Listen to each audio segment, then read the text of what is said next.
7h30 du matin, je termine l'épisode il y a 20 minutes, une demi-heure, l'épisode 6.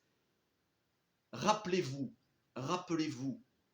que c'est sur cette chaîne, une des très rares chaînes à avoir bien parlé de cette série, à lui avoir accordé le bénéfice du doute, à l'avoir défendu lorsqu'il y avait des gros youtubeurs avec des dizaines de milliers ou centaines de milliers d'abonnés qui ont pourri la série, qui l'ont insulté, qui ont trouvé des arguments qui n'en étaient même pas, qui ont dit que la série était vide, qu'elle ne racontait rien, qu'il n'y avait que des moyens financiers, mais en dehors de ça, qu'elle n'arrivait pas à la cheville de House of the Dragon, que c'était une série qui était un sacrilège, une insulte à Tolkien, que c'était une des plus grosses déceptions de l'année. Rappelez-vous, quand vous verrez ces gros youtubeurs et quand vous irez cliquer sur leurs vidéos, que ici, sur ma chaîne, sur Ciné Série Galaxy, j'ai été un des seuls, mais pas le seul, mais un des seuls à avoir défendu cette série. Rappelez-vous-en, quand il faudra regarder des vidéos ou pas, sachez aller chez ceux qui ne font pas du putaclic, mais ceux qui sont nuancés. Parce que cet épisode 6, il était absolument épique. Absolument épique. Pour l'instant, à ce jour, et j'attends de voir la fin de la saison, mais aussi les autres séries qui vont arriver en fin d'année, Le Seigneur des Anneaux, les Anneaux de Pouvoir est mon numéro 1 de l'année. Je comparerai même pas avec House of the Dragon, c'est deux séries qui n'ont absolument rien à voir, et pour moi c'est absolument pas comparable, ni de près ni de loin, ni sur le fond, ni sur la forme. Ça n'a rien à voir, elles racontent deux choses différentes, dans deux tons différents, ça n'a pas les mêmes cibles, mais cet épisode, il vient de se passer des choses en 1 heure. J'ai pas vu le temps passer déjà, je cliquais, je me disais pourvu que ça finisse pas maintenant. Ah, il reste que 5 minutes, j'étais ah non, c'est pas possible, il faut attendre une semaine avant l'épisode 7. Je suis pas bien là, il faut attendre une semaine avant l'épisode 7 et franchement, ça va être long d'attendre une semaine. Parce que ce que cet épisode nous a livré, non seulement c'est de qualité cinématographique, les dialogues sont parfaits, les réactions des personnages, le déroulement de l'intrigue, le rythme, et puis, historiquement, effectivement, il se passe des choses qui vont avoir un impact jusque dans Le Seigneur des Anneaux, la trilogie. On vient d'assister à la naissance, ou plutôt au réveil, de l'Orodruin, la montagne du destin où va être forgé l'unique. Je ne sais pas si vous vous rendez compte de ça. Ça va avoir des répercussions non seulement sur toutes les autres saisons, mais jusque dans la trilogie de Hobbit et la trilogie du Seigneur des Anneaux. On vient d'assister à la naissance de là où on verra Sam et Frodon à la fin du Retour du Roi. Et ça, c'est épique. Bonjour à toutes et à tous. C'est vrai que l'introduction est un peu longue. Bonjour à toutes et à tous, bienvenue sur ma chaîne. Et aujourd'hui, on se retrouve pour débrief. Ça ne sera pas un débrief ultra long parce que dimanche soir à 21h, lors de mon live, comme tous les dimanches soirs, on se retrouvera avec mes invités pour en parler beaucoup plus en détail. Il y a énormément de choses à dire, mais on se retrouve pour le débrief de cet épisode 6, pour la review, critique à chaud, appelez ça comme vous voulez. Épisode 6 de la série de Amazon Prime, Les Anneaux de Pouvoir. Cette série cet épisode a définitivement fini de me rassurer. Oui, cette série est grandiose et oui, l'esprit Tolkien, malgré les libertés qui sont prises parce que c'est une adaptation libre uniquement sur les appendices et les annexes et pas sur le Silmarillion, malgré tout, cette série est fidèle à l'esprit Tolkien. Elle est fidèle visuellement, elle est fidèle aussi dans des plus petites choses, des relations entre les personnages. Je vais y revenir, notamment Arondir et Bronwyn. Ça fait très plaisir, ça rassure et je me dis que voilà, Amazon Prime savent quand même écouter les critiques et lors de la promo, ils n'ont pas fait la meilleure promo qui soit avant de sortir la série, mais franchement, je suis totalement rassuré. Alors, on terminait la dernière fois avec tous les Numénoriens qui embarquaient pour la Terre du Milieu. Dans cet épisode, on ne va pas parler des pieds velus du tout, et c'est tant mieux, c'est une bonne chose. D'ailleurs, les pieds velus, on les verra la semaine prochaine. Je ne vais pas vous parler de ce qu'il y a dans le teaser de l'épisode 7, que j'ai regardé juste après, parce que je ne veux pas vous spoiler au cas où. Mais dans l'épisode 7, il va se passer des choses très importantes aussi, je pense, par rapport à l'étranger. Bref, on n'en dira pas plus. Et surtout par rapport aux nains, par rapport au fait qu'ils creusent peut-être trop profond. Alors, dans cet épisode, on va s'intéresser uniquement aux hommes des terres du sud, à savoir Arondir et Bronwyn qui préparaient la défense non seulement de l'espèce de petite citadelle où il y avait la compagnie des elfes, mais aussi la défense de leur ville, parce que Hadar et son armée non pas d'orques, mais d'Uruk, et on va avoir l'explication, la différence, sont en train de les assiéger, vont venir pour les assiéger. Et on va avoir les Numénoréens qui débarquent avec ce qu'on avait vu dans le teaser, ils arrivent à chevaux. À cheval, moi à chevaux, peu importe. Alors, les deux intrigues sont liées, et ça c'est génial, parce que jusqu'à présent, on pouvait découper facilement les arcs scénaristiques. Là, tout est lié, et ça fait plaisir de voir des personnages qu'on suivait depuis le début de la saison enfin se croiser. Galadriel et Arondir, Bronwyn, Halbrand, on va avoir des réponses. Il y en a certains qui se posent la question, est-ce que Halbrand était le père de Théo? On va avoir la réponse.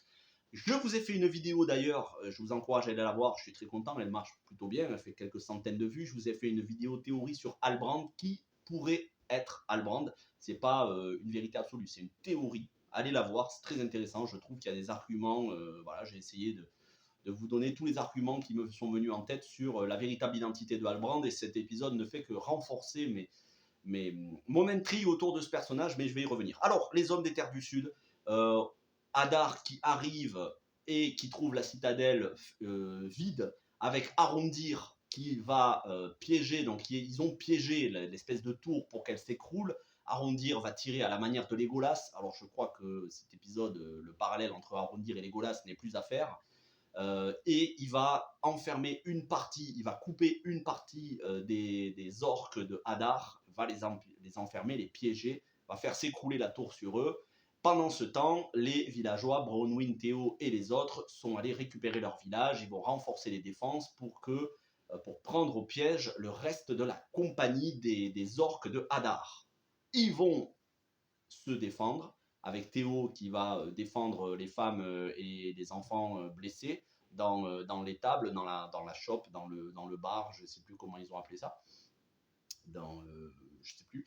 Et Arondir, Bronwyn et tous les autres qui vont se battre. Et là, on va avoir des combats, mais franchement, Arondir qui fait de la capoeira quasiment, on dirait qu'il fait de la capoeira. On dirait Marc Dacascos dans Only the Strong, pour ceux qui ont la référence. Il se bat comme Legolas, comme un elfe. C'est gracieux, c'est stylé, et en même temps il envoie du lourd. Il a des combats en 1 contre des orques bien balèzes. Il sauve la vie d'autres personnes, il se fait sauver la vie par Bronwyn. Énormément de combats. Mais ils s'aperçoivent que en fait tous ceux qui viennent de tuer, alors qu'ils pensaient que c'était des orques, qui en fait ils avaient des masques, ils avaient des manteaux, on aurait dit des orques, ils s'aperçoivent qu'en fait c'est tous les humains, c'est tous les villageois qui ont pris dans l'épisode précédent fait et cause pour Hadar et pour les orques. On pensait que Hadar s'en était débarrassé, mais en fait non, ils leur ont dit on vous prend avec nous à condition que vous alliez vous battre contre les vôtres pour montrer que vous faites vraiment partie des nôtres. Et donc en fait ils s'aperçoivent qu'ils ont tué la moitié de leurs anciens villageois, de leurs anciens habitants, quoi, de leurs anciens amis.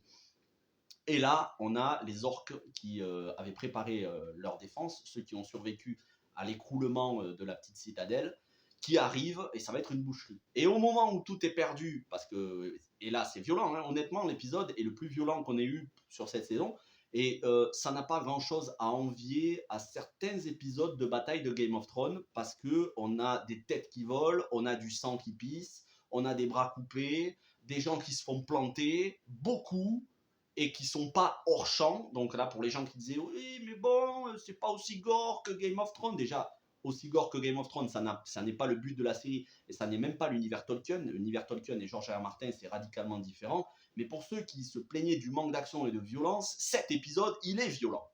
Bien que ça reste quand même grand public. Je dirais pas que ce soit un moins de 12 ans, mais c'est quand même, voilà, il y a du sang, il y a des têtes qui volent, il y a des bras coupés, il y a des gens qui se font planter, coupés en deux, limite éventrés. Donc, c'est violent, et ça va durer toute la nuit dans cette espèce de décor de village où il y a du feu partout, puisqu'ils ont adopté une stratégie de couper la compagnie des orques en deux avec une espèce de rideau de feu où ils ont mis de la poix, de la chaux, de la poix plutôt sur des ballots de paille pour enflammer comme des explosifs, comme on a dans tous les films de bataille, d'aventure avec des grandes batailles. Donc un combat acharné qui dure toute la nuit, et là, quand on pense que la situation est perdue, on a les Numénoréens qui débarquent à chevaux. Mais avant ça, on va suivre au début, durant la navigation, je ne sais plus comment on dit ça, le terme, la chevauchée c'est à chevaux, mais en bateau, je ne sais plus comment on dit. Durant le périple, le voyage en bateau des Numénoréens pour aller aux terres du Sud, on a Isildur qui regarde et les yeux pleins d'aventures, les yeux pleins de merveilleux. Et il va avoir une conversation assez profonde avec Galadriel sur justement ses motivations, pourquoi il veut aller en terre du milieu. Elle va lui parler d'humilité, elle va lui dire qu'elle voit en lui de l'humilité. Après, elle va comprendre qu'il est le fils de Elendil. Elle va avoir des mots très rassurants, très encourageants, pleins de bienveillance. On apprend aussi que les elfes ont une vision au niveau des yeux, pas seulement une vision de l'esprit, mais au niveau des yeux, ils voient plus loin que les autres, puisque Isildur, lui, qui se lève, il voit pas encore les rivages, alors que elle, ça fait déjà 1 heure qu'elle les voit. Et lui, elle lui dit, vous allez les voir dans quelques instants. Donc en fait, ils arrivent à voir physiquement beaucoup plus loin que les hommes. Ça, on s'en doutait que les elfes avaient des capacités accrues, mais là, ça nous est confirmé et c'est toujours intéressant. Et dans cet épisode, Galadriel, elle est vraiment, c'est peut-être le meilleur épisode qu'on ait eu, non seulement parce qu'elle va avoir énormément de scènes de combat, elle a beaucoup de classe, elle est grandiose, elle a de la grâce, elle en impose en termes de charisme. Et c'est pour ça que je vous dis, rappelez-vous sur cette chaîne, et pas ailleurs, ou alors très peu, hein, chez les chaînes de mes collègues comme ceux que j'invite lors des lives et quelques autres. Mais rappelez-vous, ici, sur cette chaîne, je vous ai dit que les acteurs et actrices étaient charismatiques et qu'ils méritaient une seconde chance, qu'ils ne méritaient pas les insultes et l'acharnement qu'il y a sur les réseaux sociaux. Alors que tout le monde disait c'est un fan film avec des acteurs au rabais. Moi, je vous disais, il y a du potentiel dans l'interprétation de ces acteurs et actrices. Et Galadriel, elle se révèle. Morphy Clark est exceptionnel dans cet épisode. Charlie Vickers en Halbrand, j'en parle pas encore, mais je vais vous en parler juste après. Mais pour moi, c'est un des meilleurs persos. Et l'acteur qui fait Elendil, charisme de fou. Il y a trop de charisme dans cette série au niveau des acteurs, c'est un truc de malade.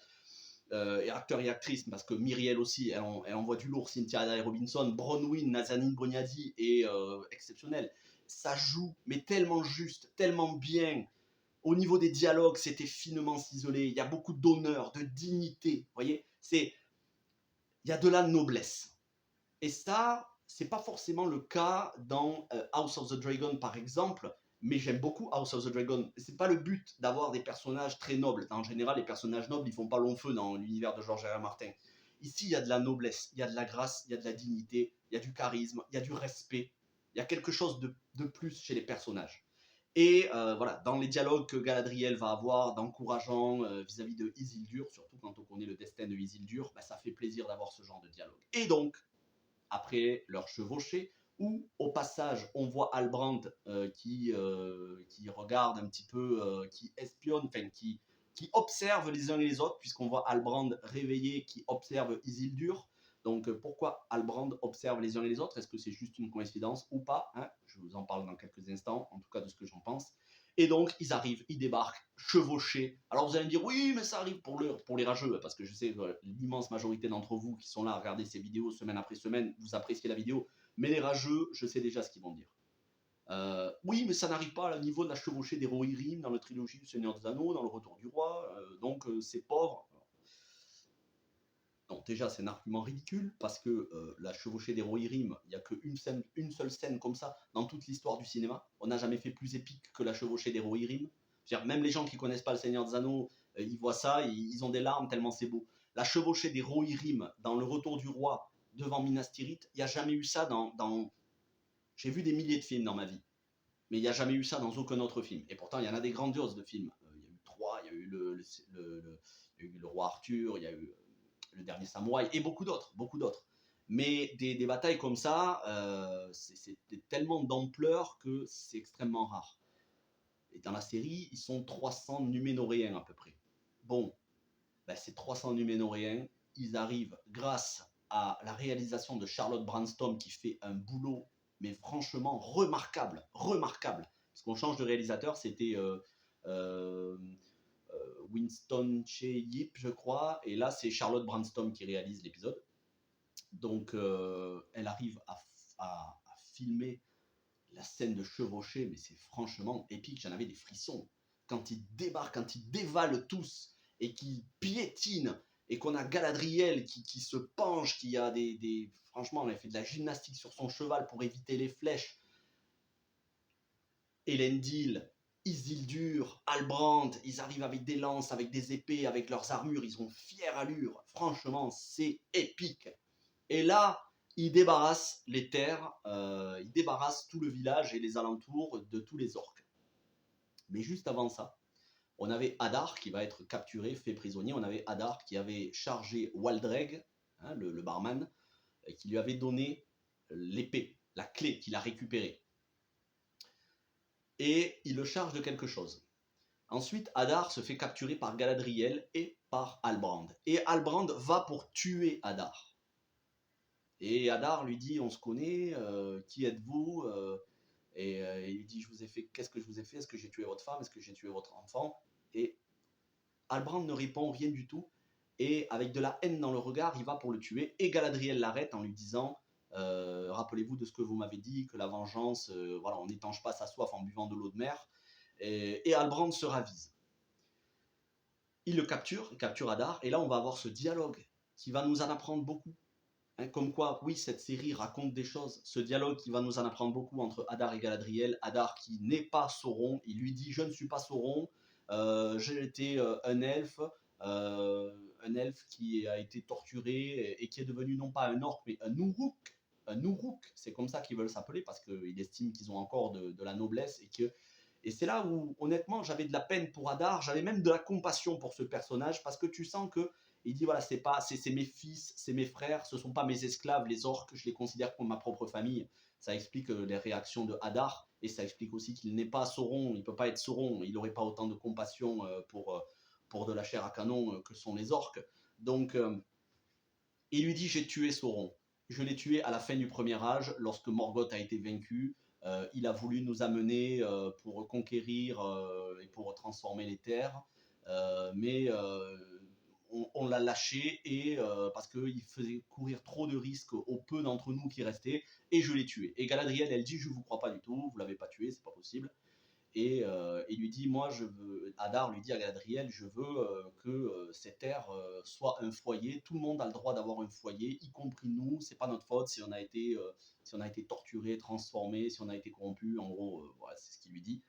Et Galadriel, elle part vraiment loin. Elle a des propos assez choquants. Elle lui dit non seulement je vais détruire votre espèce est une abomination. Je me dis, ouais, c'est chaud quand même. Niveau racisme, quand même, ça y va fort, quoi. Euh, Elle lui dit, bon, parce que là, carrément, elle lui dit votre espèce, hein, l'espèce en elle-même, quoi. C'est même pas quelques personnes. Elle lui dit votre espèce entière est une aberration. Je vais tous vous éradiquer jusqu'au dernier, même s'il me faut prendre un âge entier, des milliers d'années. Je vais tous les retrouver, les orques, les Uruks, peu importe. Je vais les détruire jusqu'au dernier. Mais vous, je vais vous laisser en vie. Et ensuite, je vais venir vous dire, vous êtes le dernier en vie et c'est vous que je vais tuer pour que vous puissiez désespérer et mourir dans le désespoir. Et là, il lui dit, je vois que je ne suis pas le seul à avoir été corrompu par le mal.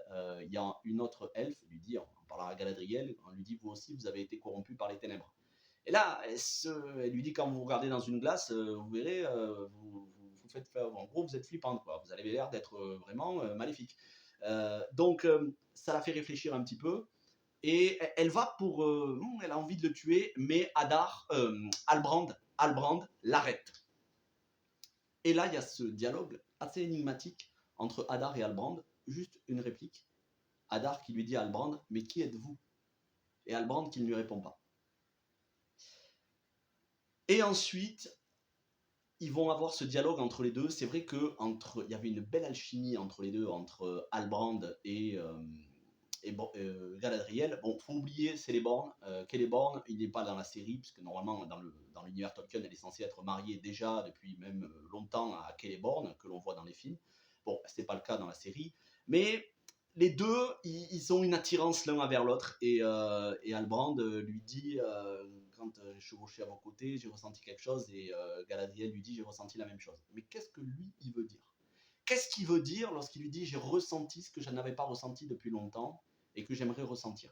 Est-ce que c'est le sentiment de puissance? Est-ce que c'est le fait de, d'avoir retrouvé de la noblesse, du courage, quelque chose de bon? Est-ce que c'est les sentiments éventuels, les sentiments amoureux qu'il pourrait avoir envers Galadriel? Ou est-ce que c'est encore une manipulation? Puisque vous avez ma vidéo, j'ai fait une théorie comme quoi Halbrand c'est Sauron. Une théorie qui tient la route, mais qui n'est pas une vérité absolue. Moi, pour l'instant, je suis toujours aussi mitigé. Ce personnage est mystérieux. Il finit jamais ses phrases, il répond jamais aux questions, il en dit jamais trop sur lui, mais il amène les autres à se livrer. Il prêche un petit peu le faux pour savoir le vrai. Il est très énigmatique et en même temps, il y a quelque chose de noble dans sa démarche, à la manière un petit peu d'un vrai roi. Et ensuite, il va être couronné roi par Myriel. Et Bronwyn va reconnaître l'insigne, vous savez, les cuissons qu'il avait sur sa petite bourse, là, la petite bourse qu'il n'arrêtait pas de porter. Et elle va reconnaître le roi des terres du Sud. Alors elle ne le reconnaît pas lui, mais elle reconnaît l'insigne, donc elle se dit c'est le roi. Et donc là, tout le monde prête allégeance. Ah, voilà, c'est génial. Lui, bon, il a l'air d'être content. Est-ce que. Moi, je doute vraiment qu'il soit le roi. Mais honnêtement, j'ai des gros doutes sur ce personnage. Je pense qu'il cache bien son jeu, mais je peux me tromper. Et puis là, Waldreg, qui en fait avait récupéré la moitié de. Enfin, l'épée, là, qui était une clé.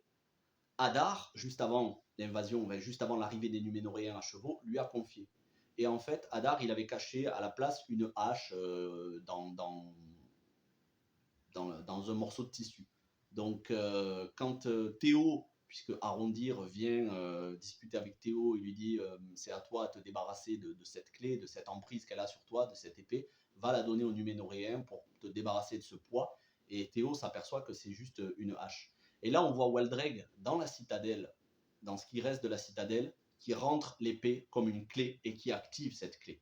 Et cette clé, elle va déclencher une inondation, un petit peu comme elle va faire péter un barrage.